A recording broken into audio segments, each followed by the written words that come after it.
Polisi kemudian bergerak cepat menangkap BU atau Bahrul Ulum, suami Siti Elina, dan setelah diperiksa saat ini telah ditetapkan menjadi tersangka.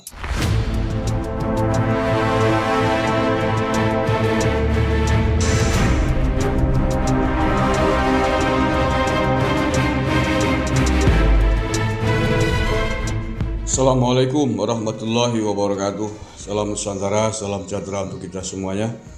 Saudara-saudaraku sebangsa setanah air yang saya cintai, saya banggakan, saya masih ingin mengupdate kasus terkait dengan Siti Elina, wanita bercadar yang sudah ditetapkan menjadi tersangka dugaan terorisme selain kepemilikan senjata ilegal. Selain itu, polisi juga bergerak cepat setelah mengetahui bahwa Siti Elina hidup di circle kelompok radikal. Yang terdeteksi adalah suami dan gurunya.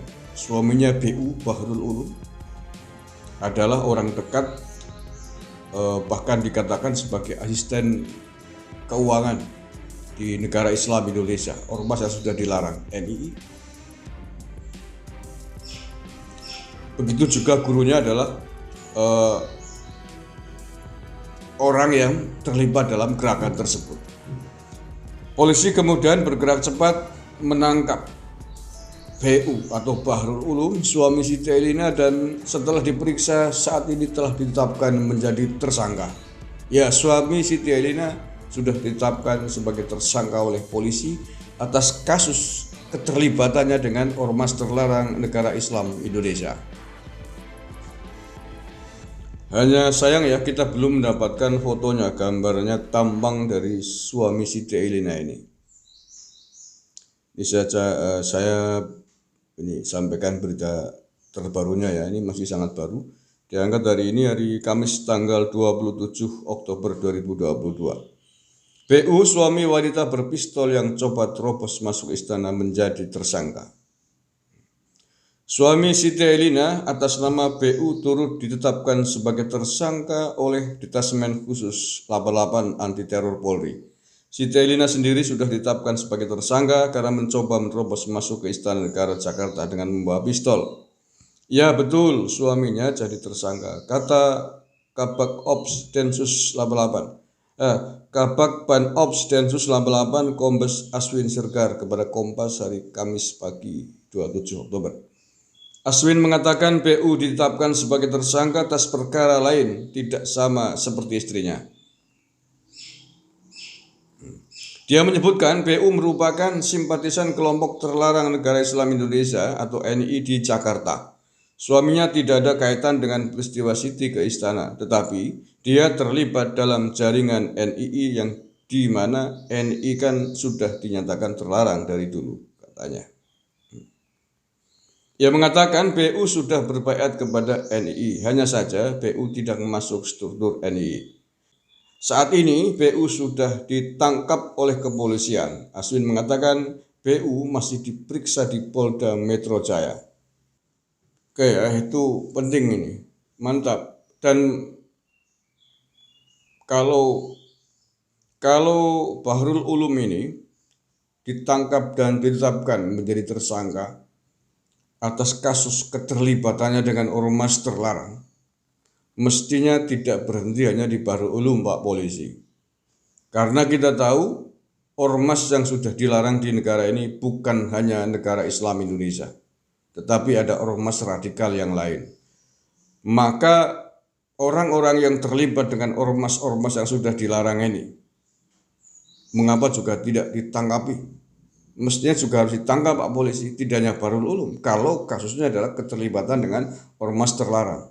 Dan ini sudah ditekankan oleh banyak pihak. Semua orang yang terlibat dengan ormas terlarang karena membahayakan bangsa dan negara, mestinya ditangkap juga oleh polisi. Berapapun jumlahnya demi keutuhan dan keamanan negara kesatuan Republik Indonesia yang kita cintai ini. Kalau tidak ditangkapi, yang terjadi ya seperti ini terus, kayak Siti Elina dan yang lain. Neror terus, ujaran kebencian terus, fitnah terus kepada pemerintah, kepada Pak Jokowi. Bahkan sudah sampai pada taraf membawa senjata masuk ke kawasan istana. Apakah seperti itu yang akan kita tonton terus? Kita akan menunggu ketegasan aparat setelah kasus ini.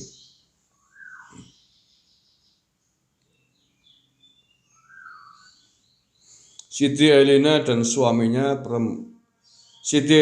suaminya dikenal sebagai orang yang tertutup dengan tetangganya, tidak pernah bersosialisasi. Ya, orang-orang yang sudah berbaiat, sudah masuk dalam circle gerakan radikal, ya memang begitu dimanapun.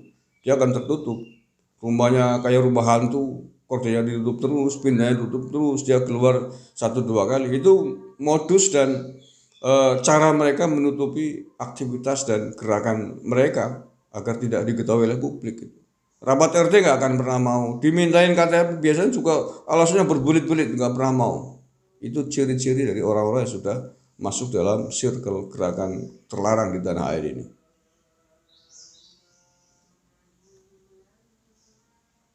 Dan biasanya mereka, orang-orang begini, tidak akan mau tinggal di kediamannya sendiri.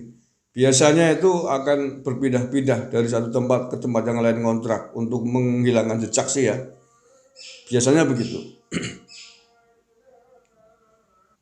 Itu tadi berita Kompas, ya ini berita Detik. Sama, tapi coba saya baca, barangkali ada sisi lain yang diangkat.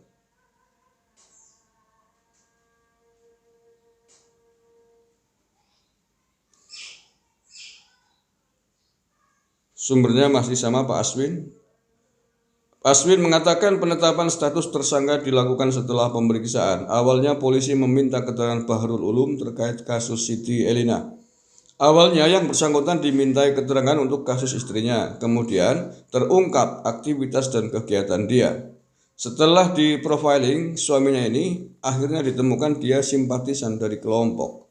Sudah ikut dalam baiat, ujarnya. Hingga kini Polda Metro Jaya masih memeriksa Bahrul Ulum terkait hal tersebut. Oke, itu aja update dari kasus Siti Elina. Mudah-mudahan ini menjadi warning bagi siapa saja yang terlibat dalam kelompok terlarang, dan juga warning dan juga perhatian khusus aparat keamanan, khususnya polisi yang menangani kasus ini. Orang-orang yang terlibat dengan gerakan terlarang, dengan ormas yang sudah dilarang, jangan dibiarkan hidup bebas, jangan dibiarkan berkeliaran, tetapi juga harus ditindak tegas sebagaimana undang-undang yang berlaku di tanah air ini. Terima kasih. Assalamualaikum warahmatullahi wabarakatuh. NKRI harga mati. Jadi apa yang ingin kami sampaikan Bapak Ibu semuanya, para ulama ya yang tergabung di dalam konferensi internasional di Kairo dan di CES-nya itu mendefinisikan ekstremisme atau radikalisme agama ini, terutama yang mengatasnamakan Islam ini, adalah paham atau ideologi yang dibangun di atas manipulasi dan distorsi agama. Jadi radikalisme, terorisme mengatasnamakan Islam sejatinya adalah fitnah bagi Islam. Ya.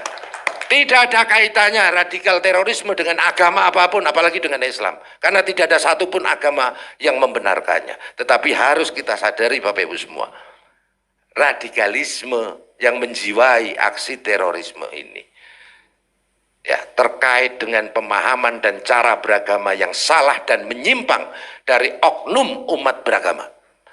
Dan ini biasanya didominasi oleh oknum umat beragama yang menjadi mayoritas di suatu wilayah atau di suatu negara. Ya kebetulan di Indonesia itu mayoritas Muslim. Ya terlepas tadi ada teori tadi disampaikan Bu Husnul, monggo ya kebetulan aja Muslim mayoritasnya, sehingga semua tahanan teroris yang kami tangkap dan kami proses hukum KTP-nya Muslim. Saya nggak akan mengatakan Islam karena Islam yang kita yakini apa ki al-islamu ya'lu wa la yu'lang alaih. Nah, gitu. Al-polisi al-densus ya. Ya. Real ada. Kenapa? Karena radikal terorisme akarnya adalah ideologi. Ini virus yang bisa memapar siapa saja, tidak melihat suku, ras, agama, tidak melihat profesi, bahkan tidak melihat kadar intelektualitas seseorang. Seorang jenderal, seorang profesor kena virus radikal ini goblok mendadak, saya jamin. Betul, goblok mendadak. Seorang jenderal, seorang profesor, seorang dokter, misalnya Dr. Asari, kurang apa hebatnya? Osama bin Laden, konglomerat lagi, putra konglomerat Arab Saudi bin Laden. Aman Abdurrahman, Abu Sulaiman, tokoh JAD, hafid Quran 30 juz. 30 juz Bapak Ibu, bukan juz 30. Ya. Ya, ini benar-benar virus kayak COVID-19, tapi penularannya tidak lewat droplet, tapi lewat pendengaran dan penglihatan. Sehingga tadi disampaikan oleh Pak Irjen Merdisam tadi betul sekali. Inilah gadgets ini sarana untuk dunia maya ini untuk penularan ideologi-ideologi ini. Sehingga apa? Ya, real ada di lingkungan kita.